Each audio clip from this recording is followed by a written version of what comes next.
একটা ছোট্ট গ্রাম ছিল, নাম কানাইপুর। সেই গ্রামে থাকত এক বালক, রাফি। রাফি খুব সৎ, ভদ্র আর পরিশ্রমী ছিল। তার বাবা ছিলেন একজন কৃষক।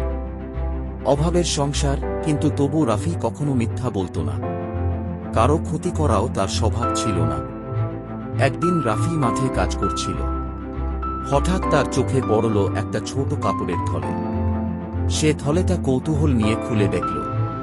আশ্চর্য! ভেতরে সোনার মুদ্রা ভর্তি। রাফি হতবাক। জীবনে কখনো এত সোনা দেখেনি। সে কিছুক্ষণ থমকে দাঁড়িয়ে ভাবল, এত কিছু আমার হলে কত ভালো হতো, কিন্তু এটা নিশ্চয়ই কারো হারিয়ে গেছে। এটা নিয়ে যাওয়া ঠিক হবে না। এই ভেবে সে সোনার থলেটা নিয়ে গেল গ্রামের মোড়লের কাছে। মোড়ল সব কথা শুনে বললেন, ঠিক আছে রাফি, আমি ঘোষণা দিচ্ছি। গ্রামের মাইকিং হল, যদি কেউ সোনার থলে হারিয়ে থাকেন তাহলে এসে সঠিক বিবরণ দিন। পরদিন সকালে এক বৃদ্ধ এলেন। তিনি থলেটার আকার, কাপড়, এমনকি মুদ্রার সংখ্যাও বলে দিলেন। সব মিলল।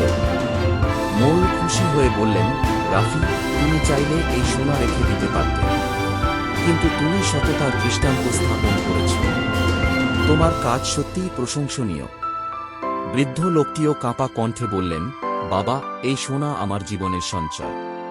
তুমি আমার যা উপকার করলে, তোমাকে ধন্যবাদ দিয়ে শেষ করা যাবে না। তিনি খুশি হয়ে রাফিকে কয়েকটা সোনা উপহার দিলেন। সেই ঘটনার পর রাফিকে সবাই আরও বেশি ভালোবাসতে লাগল। গ্রামের ছেলেমেয়েরা তাকে অনুসরণ করতে শুরু করল। রাফি হয়ে উঠল সত্তার এক উজ্জ্বল উদাহরণ।